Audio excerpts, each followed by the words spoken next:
안녕하세요. 저는 얼마 전 시어머니의 장례식을 치르고 큰 슬픔에 젖어 있는 평범하고도 평범한 40대 중반의 주부입니다. 위에 저 짧은 소식에 평범하다고 하며 의아해하시는 분들이 계실 것도 같은데요. 바로 시어머니의 장례식을 치르고 큰 슬픔에 젖어 있는 이라는 대목일 거라 예상해요. 보통의 고부 사이가 저처럼 절절하진 않을 테니까요. 네, 제 특별할 것 없이 평범한 인생에서 가장 특별했던 건 시어머니와의 관계였던 것 같아요. 사실 살아계시고 건강하실 때는 그렇게 특별할 것 없는 모나지 않은 사이였는데 시어머니가 편찮으시기 시작하면서 무척 각별하고 특별해졌다는 말이 맞긴 하겠네요. 공동의 적이 생기면 더 가까워진다는 말이 있잖아요. 저희 고부지간도 그랬던 것 같아요. 제가 왜 그리고 누구 때문에 시어머니와 각별한 정을 나누게 되었는지 그 과정을 이야기해드리기 위해 이 사연을 쓰게 되었습니다. 그럼 지금부터 제 기가 막힌 사연 한번 들어봐 주시겠어요? 먼저 이 상황을 이야기해야 할 것 같네요. 이건 결혼 직전에 남편이 말해줘 알게 된 사실인데 저희 시어머니는 재혼이셨어요. 한마디로 현재 시아버지가 아들 둘 달린 저희 시어머니와 재혼을 하신 거죠. 참고로 시아버지는 아이 없이 이혼하신 분이었고 시어머니는 사별이셨어요. 지금도 그렇지만 그땐 특히나 여자 혼자 힘으로 어린 아들 둘을 키우기가 벅찼던 시절이었대요. 사별 후 고생하시던 시어머니는 꽤 재력이 있는 시아버지를 만나 짧은 연애 후 결혼을 하게 되셨대요. 시아버지는 그렇게 살갑고 따뜻한 분은 아니셨지만 현처가 데려온 아들 둘을 잘 보듬어 주셨다고 합니다. 그렇게 아이들은 무럭무럭 자랐고 첫째인 제 남편은 바르게 자라 괜찮은 직장에 취직했으며 저를 만나 결혼해 안정적인 생활을 하게 되었어요. 그런데 저희 시댁의 문제 덩어리는 둘째 아들인 도련님이었어요. 제가 시집와서 본 도련님만 봐도 그랬어요. 도통 마음도 인생의 갈피도 잡지 못하고 방황하고 계셨거든요. 잔 사고들도 많이 치고 나쁜 친구들과도 어울리듯 불안해 보였죠. 시어머님은 늘 도련님이 친 사고를 수습하느라 바쁘셨고요. 다들 예상하셨겠지만 도련님의 사고를 수습하는 과정에서 시어머니는 시아버지의 눈치를 볼 수밖에 없었어요. 지금 돌이켜보면 시어머님은 도련님의 일뿐 아니라 마치 일상처럼 늘 시아버지의 눈치를 보셨던 것 같아요. 남들이 보기엔 돈 많은 남자랑 재혼해 호의호식하며 산다고 생각하겠지만 실상은 그렇지 않았던 거죠. 하긴 그것도 그렇겠죠. 다른 남자와의 사이에서 낳은 아들 둘과 자신까지 시아버지에게 의지해 경제적인 지원을 받으며 살아야 했으니까요. 그런데 설상가상으로 둘째 아들이 끊임없이 사고까지 쳐대니 얼마나 눈치가 보였겠어요. 그 밑으로 들어가는 합의금이며 벌금이며 하는 돈도 만만찮았고요. 그날도 시어머님은 호프집에서 싸움이 붙어 경찰서에 붙잡혀갔던 도련님의 뒷수습을 하고 돌아오시던 길이었어요. 저희 부부도 그 소식을 듣고 시댁에 가서 좌불안석으로 어머님과 도련님을 기다리고 있던 상태고요. 시아버지는 시어머니를 기다리시는 내내 우레와 같은 헛기침을 몇 번이고 뱉으시며 불편한 심기를 숨기지 않으셨습니다. 그리고 무언가 골똘히 생각하시는 듯 손톱과 소파 손잡이를 톡톡 치시며 현관만 노려보고 계셨죠. 그때였어요. 현관문이 열리고 뭐해? 얼른 들어오지 않고! 시어머니는 괜스레 도련님에게 더 역정을 내시며 현관으로 들어섰어요. 얼른 들어오자마자 시아버지의 눈치를 보셨고요. 시아버님은 얼굴이 피떡이 되어 들어온 도련님의 얼굴을 보시고는 곧바로 미간을 구기며 말씀하셨습니다. 동칠이 너 여기 앉아라.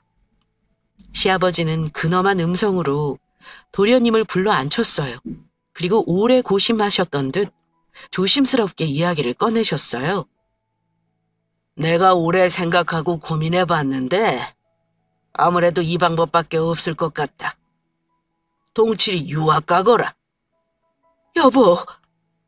시어머니는 놀라 시아버지를 불렀어요. 사실 시어머니는 그래도 도련님을 끼고 있고 싶지 않으셨을까 싶어요. 유학을 갔다간 정말 자신이 컨트롤할 수도 없는 곳에서 도련님이 한없이 비뚤어질지도 모르니까요. 그러나 시아버님은 굳게 결심하신 듯 꿈쩍도 하지 않으셨어요. 동남아는 알아보니 위험하기도 하고 유혹도 많아 보이더구나. 그래서 말인데 미국 어떠냐? 미국이요? 여보, 갑자기 그 먼 곳에. 하지만 시어머니는 끝내 뒷말을 잇지 못하셨어요. 평소 도련님이 좋음 사고를 치셨어야죠. 시아버지가 유학 제의를 한 것에 사실 저와 남편은 어느 정도 수긍했고요. 그건 도련님도 마찬가지였던 것 같습니다. 네, 그렇게 할게요. 그렇게 도련님은 분말 없이 유학길에 올랐습니다. 도련님이 미국으로 떠나자 정말 집안은 거짓말처럼 평화로워졌어요. 무언가 허전함을 느끼며 저희는 그렇게 도련님이 안 계신 일상에 천천히 적응해갔죠. 아, 이걸 말씀 안 드렸네요. 시아버지 댁은 꽤 제사가 많은 집이었어요. 대충 한 달에 한두 번꼴로 제사를 지냈을 정도이니 거의 종갓집 수준이었어요. 시어머니는 그 제사를 직접 본인 손으로 다 차리시고 치르셨는데요. 나중에 전해 들은 이야기론 시아버지가 결혼할 때 내거신 단 하나의 조건이 바로 제사라고 하더라고요. 저는 시댁의 제사를 정말 군말 없이 도왔습니다. 그 이유는 단 하나였어요. 같은 여자로서 시어머니의 마음을 10분 이해했기 때문이에요. 하물며 큰아들을 장가보낸 지금도 눈치를 보고 사시는데 아들 둘을 데리고 부잣집에 시집온 당시엔 얼마나 눈치를 보고 사셨겠어요? 그러다 보니 아무래도 시어머니는 알아서 시아버지 댁 일을 자신이 도맡아 하려는 경향이 많았어요. 그렇게라도 자신의 빚을 갚고 싶어 하시는 것 같았고요. 시어머님 혼자 고생하는 걸 볼 수 없었던 저는 묵묵히 시어머님을 도와 제사를 지냈어요. 한 달에 한 번, 작게는 2번까지 있는 제사 준비가 고되고 힘들긴 했지만 그래도 곰처럼 묵묵히 시어머니를 도왔습니다. 그렇게 한 반년쯤 지났을까요? 그날도 제사 때문에 어머님과 기름 냄새 맡으며 전을 부치고 있었어요. 그런데 미국에 계신 도련님께 전화가 걸려오더라고요. 무소식이 희소식이라고 생각할 만큼 도통 연락이 없으시던 도련님의 전화를 어머님은 기름기 가득한 손을 황급히 닦으시고 받으셨어요. 동철아. 그래, 잘 지내지? 왜 요즘 연락이 없었어? 이것저것 궁금한 것이 많으셨는지 인사하는 것도 잊은 채 전화를 받으시던 어머님의 얼굴이 일순 굳었습니다. 어느새 사색이 되신 어머니의 낯빛에 저는 순간 아, 너 무언가 큰일이 터졌구나 라는 것을 직감했죠. 그래, 알았다. 우선 아버지랑 의논해보고. 침착하게 전화를 끊으신 어머님은 이내 깊은 한숨을 몰아내쉬셨습니다. 아이고, 아휴. 저는 조심스럽게 여쭤봤죠. 어머니, 왜 그러세요? 도련님 무슨 일이 있으시대요? 이 일을 어쩔고, 이 일을 어째. 연겁 후 통탄에 가까운 혼잣말만 주절거리시던 어머니가 근심이 가득한 얼굴로 저를 보시며 말씀하시더군요. 동철이 여자친구가 임신했단다. 벌써 임신 2개월째래. 네? 여자친구가 생긴 것도 몰랐는데 임신이라니. 그것도 미국 유학길까지 올라서 이게 대체 무슨 일인지 저는 놀라지 않을 수 없었습니다. 시어머님께 차근차근 이야기를 들어보니 도련님의 여자친구는 한국인 유학생이었고 함께 외로움을 달래고 서로를 의지하다가 덜컥 임신이 되었다고 하더군요. 아이를 떼기도 뭐하고 여자 쪽에서도 아이를 낳길 원한다고 하니 어쩌겠어요? 그래, 차라리 가정을 꾸리고 애를 낳으면 마음을 좀 잡지 않을까. 저는 그렇게 생각하며 어쩌면 차라리 잘된 일인지도 모르겠다고 여겼습니다. 같이 한국 들어오겠대. 무작정 애를 낳겠다는데 이걸 네 시아버지한테 어떻게 말을 한다니. 반면 시어머니는 눈앞이 캄캄한 것 같아 보였어요. 하긴 어머니의 마음이 오죽했을까요. 시아버지가 그 비싼 유학까지 보내놨는데 결혼한다고 당장 귀국하겠다는 말이 쉽게 떨어질 리 없으셨겠죠. 게다가 결혼하고 아이를 키우려면 돈이 필요하고 그럼 시아버지의 도움이 없인 힘든 일이니까요. 그날 밤 침울한 분위기 속 제사를 치렀습니다. 그리고 일주일 후 시어머니가 잘 말씀하셨는지 도련님은 곧장 한국으로 들어오게 되었습니다. 시아버지의 결단과 행동은 무척 빨랐습니다. 시댁과 가까운 곳에 작은 아파트를 마련하셨고 시아버지의 회사에서 도련님이 근무하는 거로 빠르게 결정되었죠. 그렇게 저는 그 이야기를 들은 지 일주일 만에 동서를 만나게 되었습니다. 동서는 마른 체구에 창백하지만 예쁘장한 얼굴에 무척 가녀린 느낌이었어요. 어린 나이에 유학하다 임신까지 해 다시 한국으로 돌아온 기분이 어떨까. 그리 동서를 안쓰러워하며 주방으로 들어갔습니다.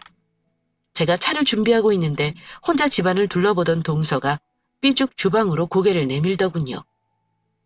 임신에 처음으로 시댁에 인사드리러 온 어색함이 얼마나 깊을까 싶어 저는 웃으며 동서를 불렀습니다. 좀 어색하죠? 이리 와요. 그러자 동서가 턱을 삐죽 들고는 주방으로 들어오더라고요.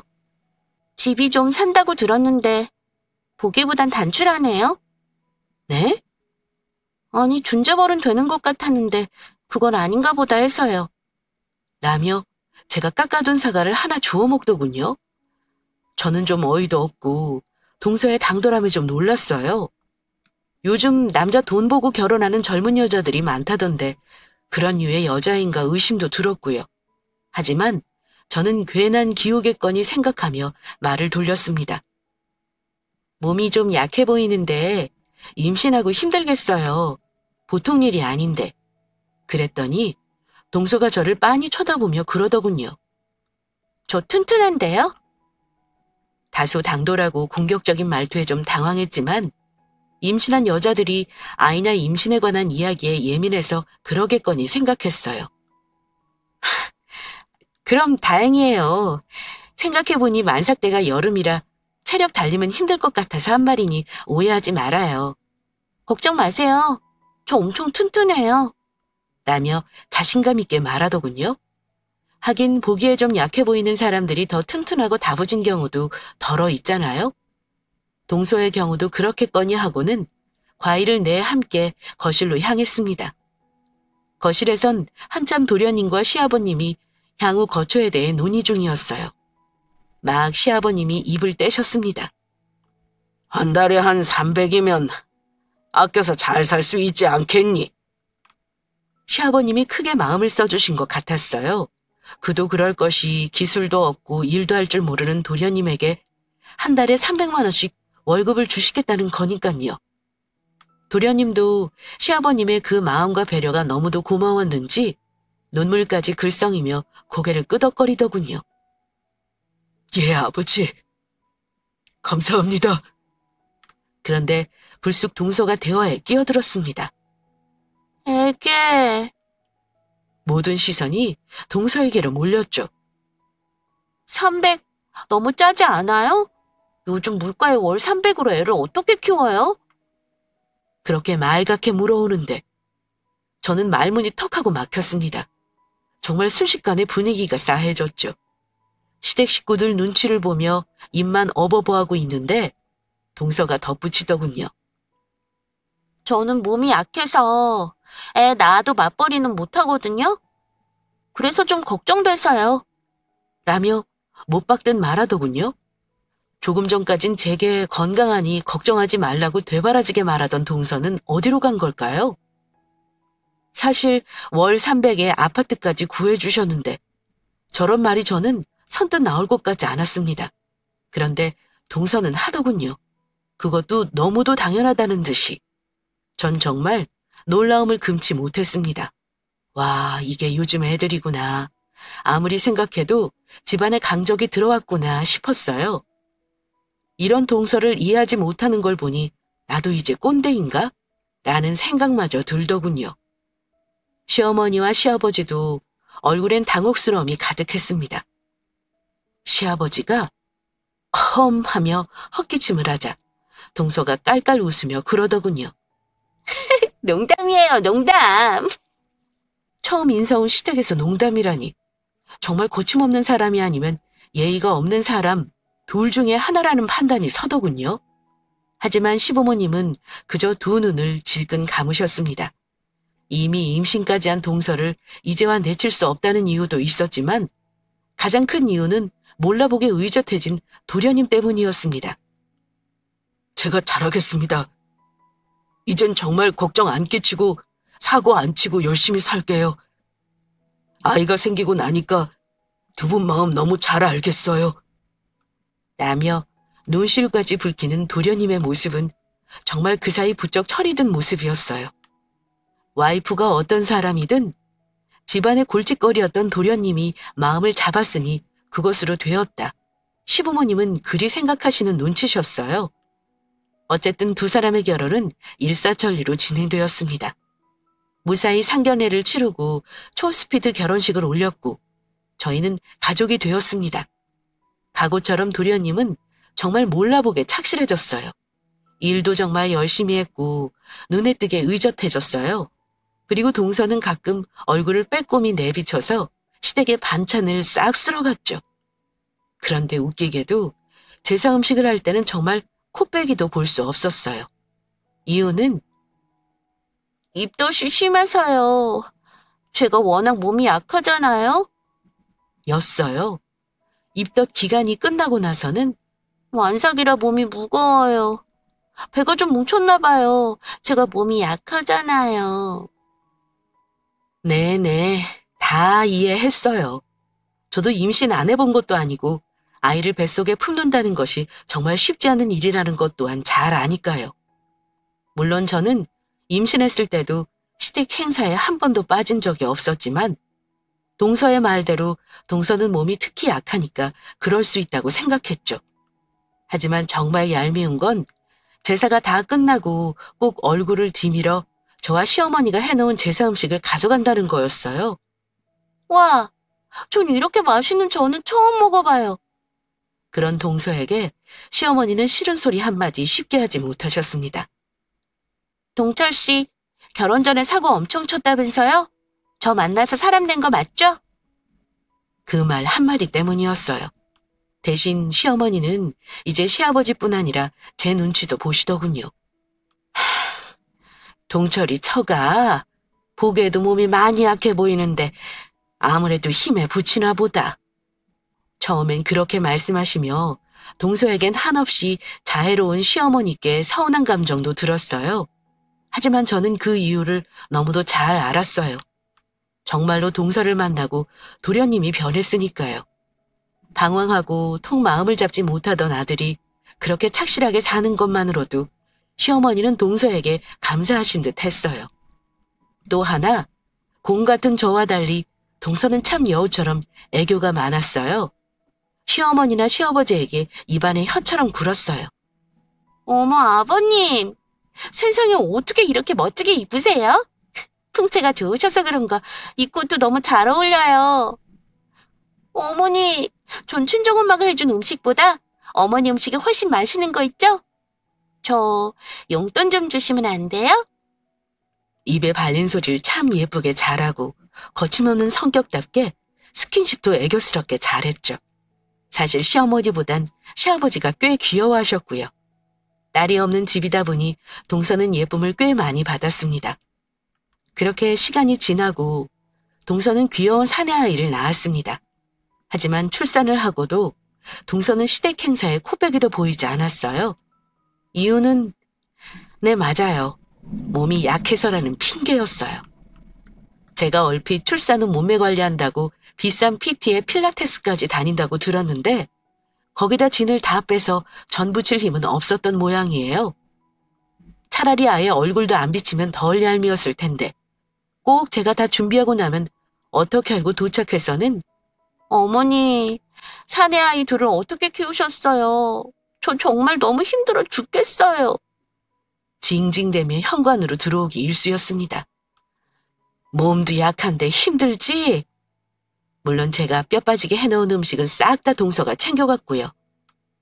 며칠 반찬 걱정은 안 해도 되겠다. 하며 얄밉게 웃으면서요. 요즘 동철이 말썽 안 피우지? 말썽이랄 건 없는데 제가 몸이 안 좋으니까요. 육아 참여도가 너무 낮아요. 육아 참여도가 낮을 수밖에요. 동서가 돈 벌어오라고 닥달하는 통에 도련님은 회사 마치고 밤에 호프집 알바까지 하고 있었거든요. 그래도 시어머니는 그렇게 제 가정을 위해 도련님이 열심히 사는 덕도 다 동서 때문이라고 여기시는지 내가 이야기 좀 해봐야겠다. 조금만 참아. 애 금은 좀 나아질 거야. 응? 라고 동서를 토닥이며 달래는 게 다였습니다. 그러던 어느 날 밤에 시어머니에게 급히 전화가 왔습니다. 너 나랑 동철이네 좀 다녀와 보면 안 되겠니? 동철이 처가 집에 없어서 애가 울고 난리라는데 무슨 일인지 모르겠다. 혼자 가려니 엄두가 안 나. 갑작스런 일에 무척 놀라신 모양인지 시어머니의 음성은 잘게 떨리고 계셨어요. 저는 만사 제쳐두고 동서내로 달려가 봤습니다. 들어선 집골이 정말 말 그대로 엉망이었어요. 아기 똥기저귀가 여기저기 방치되어 널브러져 있고 애는 배고프다고 빽빽 우는데 도련님은 망연자실해서 바닥에 쓰러지듯 앉아 계시더군요. 동철아, 세상에 이게 무슨 일이니? 어머니는 아이를 안아드셨어요. 아기가 젖살이 통통해야 할 때 피죽도 못 얻어먹은 것처럼 얼굴이 홀쭉해져 있더라고요. 일단 애 분유부터 먹여야겠더군요. 달려가 젖병을 찾는데 세상에 저는 경악을 금치 못했습니다. 젖병을 소독은커녕 씻지도 않았는지 젖병 아래 누렇게 분유의 때가 딱딱하게 굳어 껴있더라고요. 아우, 세상에 애를 어떻게 키운 거야? 저는 우선 뜨거운 물에 젖병과 아이의 입에 대는 모든 것들을 소독하고 깨끗하게 씻었습니다. 그리고 아이에게 젖을 물리니 1시간이 지났더군요. 그동안도 도련님은 혼이 빠진 사람처럼 그 자리에 가만히 앉아 계셨어요. 어머니는 우는 아이를 달래 겨우 재우시고 방에서 나오셨습니다. 시어머니가 쉽게 입을 못 대시기에 제가 먼저 도련님께 물었어요. 도련님, 세상에 이게 무슨 일이에요? 집 나갔어요. 근데 나도 안 잡았어요. 이번이 한두 번도 아니고 그놈의 돈은 벌어도 끝이 없어요. 내가 벌어다 준 돈을 대체 어디다 쓰는지도 모르겠고. 도련님의 말씀을 들어보니 집을 밥 먹듯이 나갔고요. 집안 살림은 늘 이 꼴이었답니다. 변명은 늘 그놈의 몸이 약해서였고요. 호프집에서 알바까지 하고 지쳐서 새벽에 들어오면 집은 엉망이고 아이는 빽빽 울고 있는 상황이 일상다반서였다고요. 그렇게 애 먹이고 씻기고 재우고 나면 새벽 3시쯤 잠드신다고. 그 이야기를 듣고 도련님의 얼굴을 보니 그 예쁘던 얼굴이 거칠거칠해져서 말이 아니더라고요.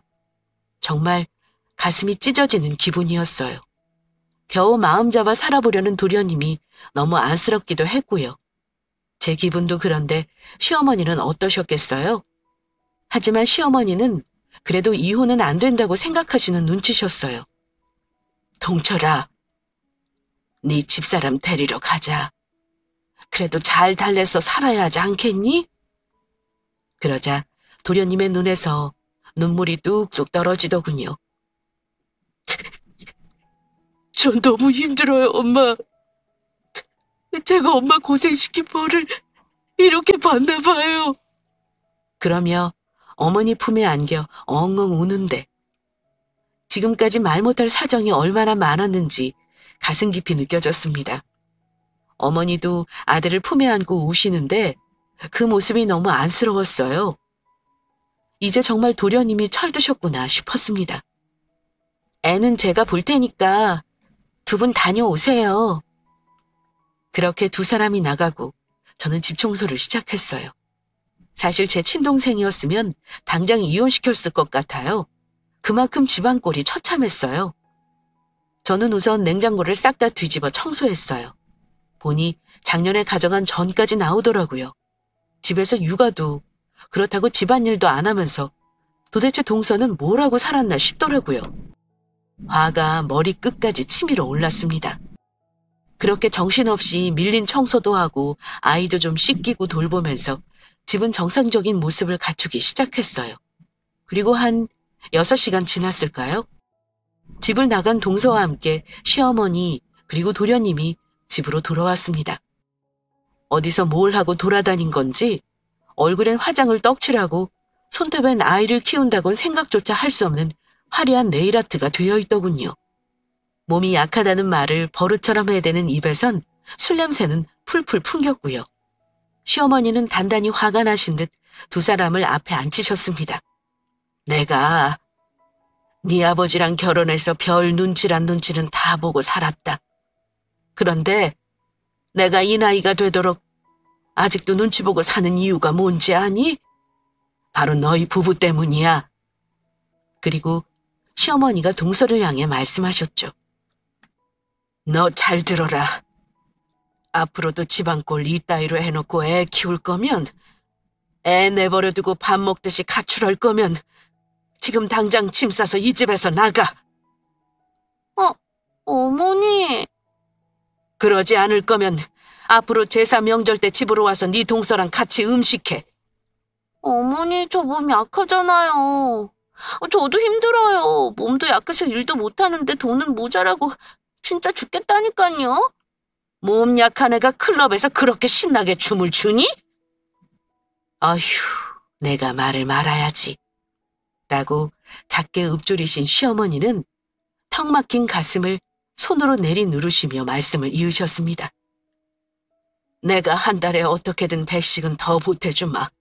그리고 네가 그렇게 착실하게만 살아주면 내 죽기 전엔 이게 섭섭하지 않게 남기마. 그러자 똥 씹은 표정이었던 동서의 얼굴에 화색이 돌았습니다. 정말요? 그럼 각서 써주세요. 공증은 필수인 거 아시죠? 정말 말문이 턱하고 막히신 듯 어머니는 한동안 말이 없으셨습니다. 그리고 순순히 각서를 쓰셨죠. 그러고는 하신 말씀이 저를 울리고 말았어요. 내가 네 동서 혼자 일 시키면서 속이 얼마나 문드러지고 미안했는지 모른다. 저를 쳐다보시며 말씀하시는 시어머니의 안쓰러운 눈길에 저는 그만 울컥 눈물이 쏟아질 뻔했습니다. 그저 저를 묵묵한 곰 같은 며느리라 부려먹기 좋다라고 생각하시는 줄 알았는데 사실은 제게 늘 미안함을 품고 계셨던 거예요. 저는 그것도 모르고 가끔 시어머니를 원망했던 자신이 너무 창피하고 부끄러웠어요. 시어머니는 말씀을 이으셨습니다.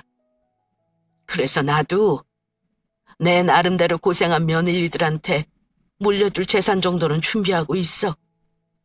그러니 앞으로 네 손윗동서 따라 집안일도 신경 쓰고 제발 네 집 꼴도 좀 신경 쓰고. 네, 알겠어요. 그러자 동서는 밝은 목소리로 대답하더군요. 대신 약속 꼭 지키셔야 해요. 라는 뻔뻔한 말과 함께요. 그렇게 시어머니와 저는 그 집을 나왔습니다. 고생했다. 시어머니는 지친 음성으로 그렇게 짧게 말씀하시곤 시댁으로 돌아가셨어요. 저도 씁쓸하고 걱정되는 마음을 안고 집으로 돌아왔죠. 그런데요, 부부 사이라는 게 참 웃기죠? 그 난리를 피우고 저와 시어머니와 약속한 지 딱 한 달 만에 도련님 부부는 또다시 임신 소식을 전해왔습니다. 전 그때 솔직히 동서가 일하기 싫어서 임신한 건 아닌가 하는 의심이 들더군요. 그리고 제 예상대로 또다시 그놈의 몸이 약해서 드립이 시작되었죠. 어머니 아시죠? 저 입덧 때문이니까 이번에만 봐주셔야 해요. 그래, 애 가졌으니 어쩌겠니. 시어머니는 그렇게 또 동서의 얄미운 짓을 눈감아 주셨어요. 어머님, 저 만삭이니까 봐주시는 거죠?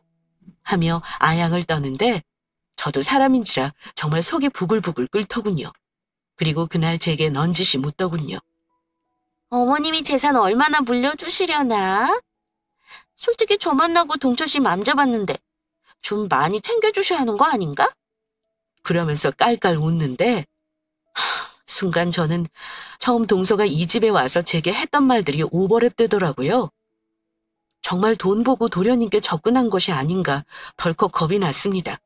하지만 누구에게도 섣부르게 말할 수 없는 이야기였기에 벙어리 냉가슴만 알았습니다. 그렇게 시간이 지났습니다.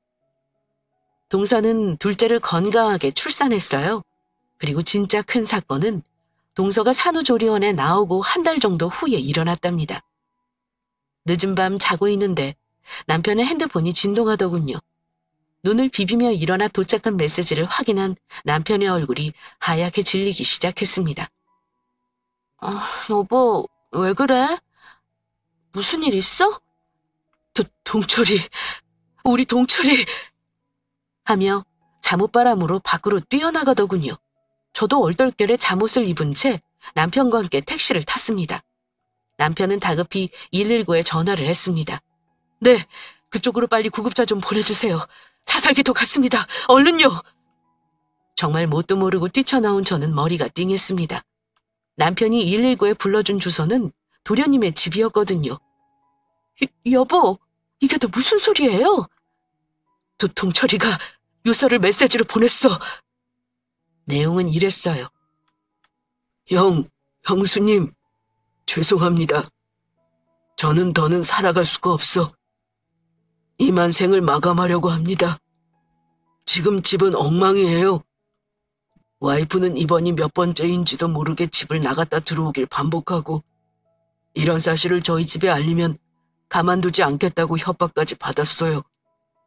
저는 돈 버는 기계처럼 밤낮 없이 일만 해요. 그래도 와이프는 돈이 모자라다면서 매일 윽박지르게 일쓰고 그 돈은 대체 어디다가 쓰는지 이젠 제 전화도 안 받네요.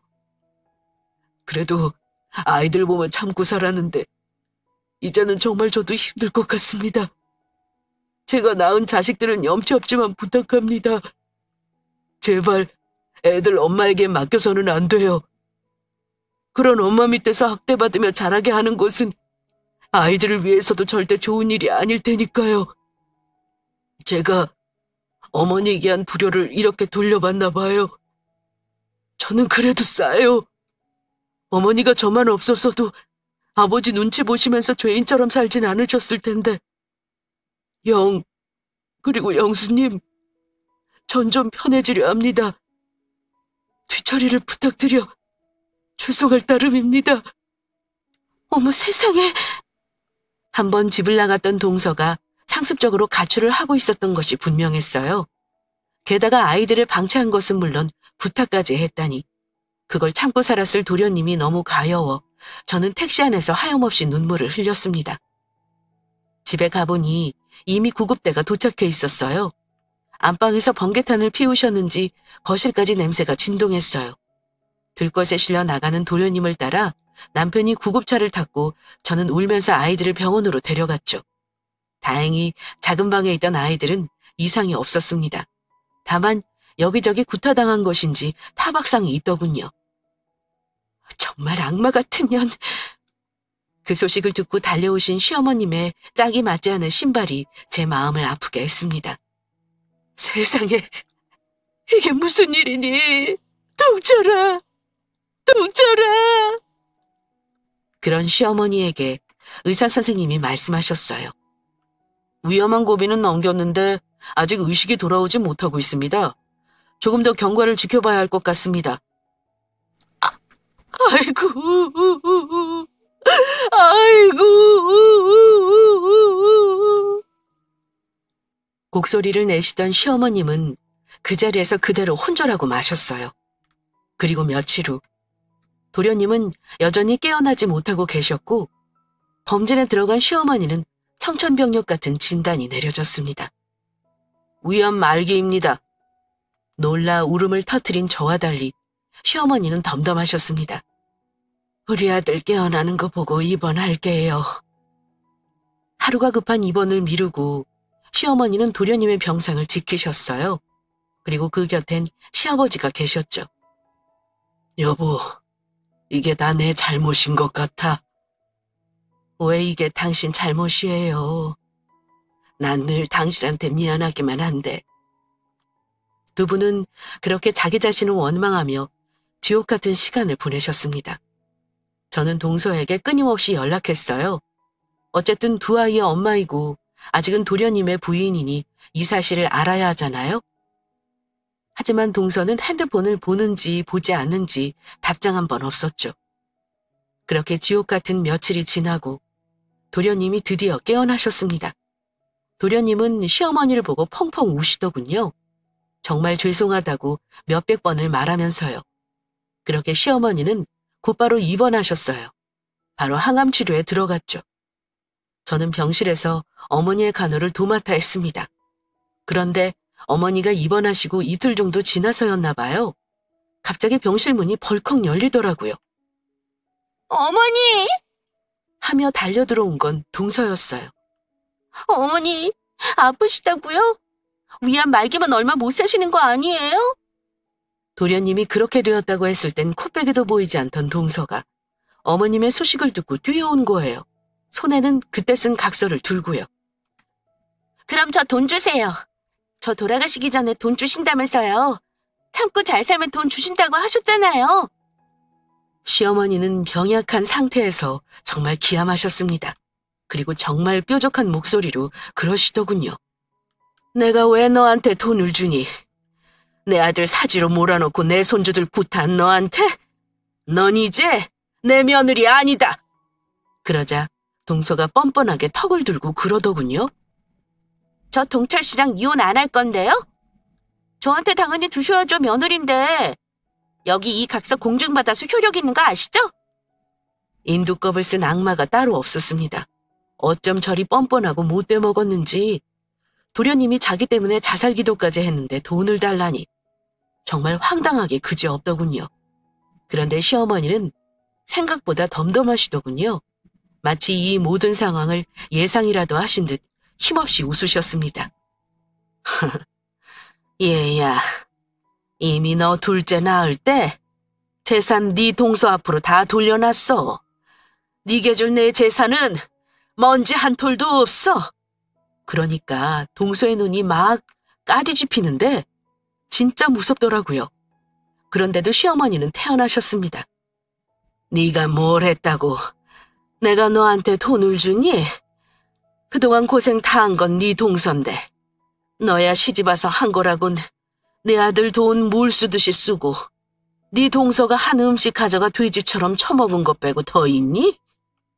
어머니, 그건 아니죠. 평생 시아버지 눈치 보시면서 살던 애물단지 제가 인간 만들어놨는데 그 은혜를 모르셔도 너무 모르시는 거 아니에요? 막말로 그거 시아버지 재산이지 어머니 재산 아니지 않아요? 시아버지는 아세요? 어머니가 아들 둘 데리고 염치 없이 시집와서 재산까지 빼돌린 거? 재산을 빼돌리다니. 말을 어쩜 저리도 독하고 저렴하게 할까요? 도저히 참다 못한 제가 한마디 하려고 할 때였어요. 내 인연!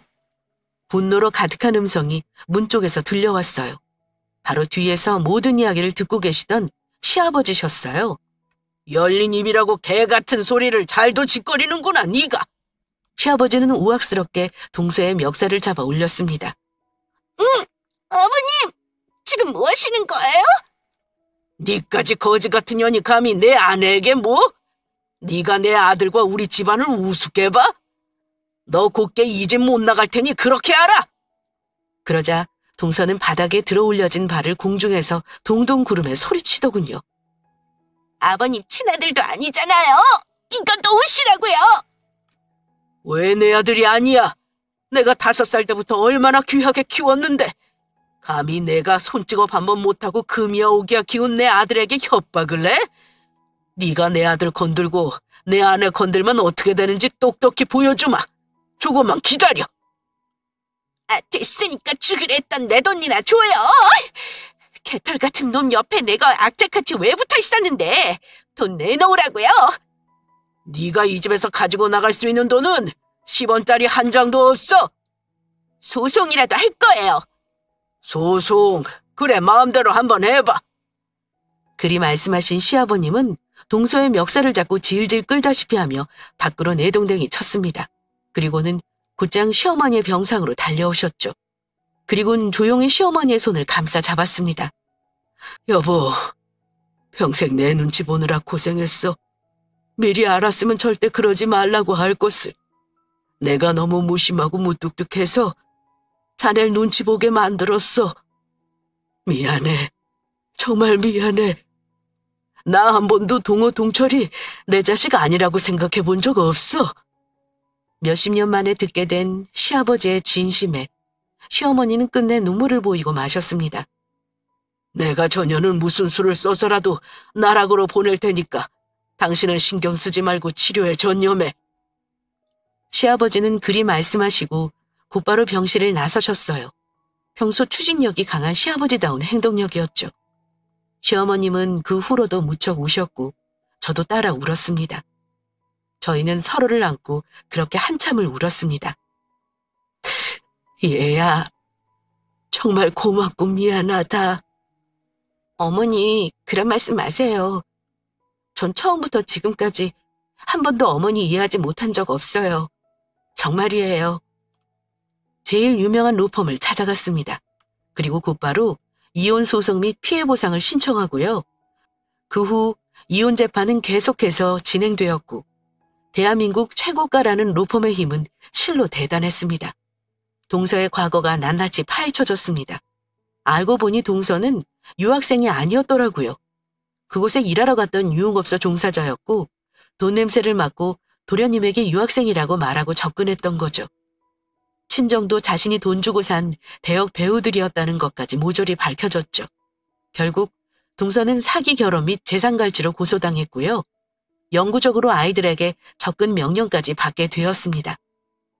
월 300만 원과 도련님이 아르바이트를 해 번 돈의 일부는 모두 동서의 유흥비와 꾸민비로 탕진되어 있더군요. 그 돈은 시아버님이 손해배상 청구로 싹 다 받아내셨고 동서는 그야말로 빈털터리로 집에서 쫓겨나고 말았어요. 시아버지는 남겨진 두 아이를 위해 보육교사를 고용하셨어요. 아파트는 곧장 빼 시댁의 바로 아랫집으로 옮기셨고요. 그 후 우울증 진단을 받았던 도련님은 시아버님의 회사에서 정말 착실히 일을 배워 과장 승진까지 하는 쾌거를 이루셨어요. 아직도 그때의 고통에서 벗어나지 못해 정신과 치료를 받으시긴 하지만 지금은 무척 밝아진 모습이에요. 어머니는 그 모습을 모두 보시고 조금 더 사시다가 얼마 전 회한 가득한 삶에 마침표를 찍고 돌아가셨고요. 저는 현재 어머님이 물려주신 건물을 2채 소유하고 있어요. 아마 동서와 저에게 나란히 한 채씩 물려주시려고 했던 거겠죠? 아, 그리고 얼마 전 저는 동서의 근황을 직접 눈으로 목격하게 되었습니다. 바로 제가 관리하고 있는 건물 지하에 새로 생긴 노래방에서였는데요. 건물을 둘러보고 집으로 돌아가는 길, 하얀 차가 한 대 서더군요. 그리고 그 차에서 곱게 화장하고 짧은 원피스를 입고 내리는 동서를 본 거예요. 동서는 노래방으로 급히 내려가더군요. 아마도 보도 도우미를 하는 모양이었어요. 그때처럼 파리하고 가녀린 얼굴을 하고서요. 또 몸이 약하다는 핑계를 대며 노래라도 좀 덜 부르려나요? 돈을 노리고 임신하고 결혼까지 해 몸이 약하다는 핑계로 시댁 일엔 쏙쏙 빠지고 재산만 챙기려던 동서는 결국 제자리로 돌아갔더라고요. 동서의 최후는 정말 초라하기 그지없었습니다. 혹자는 이 일이 너무 소설 같다고도 하시는데요. 사실 현실은 소설보다 더 막장이에요. 진심 없이 결혼해 한 남자를 가스라이팅하고 결국 모든 재산을 빼앗기고 범죄자 꼬리표까지 달게 된 동서의 삶처럼요. 저의 긴 사연 재밌게 들으셨나 모르겠어요. 지금까지 이야기 들어주셔서 진심으로 감사합니다.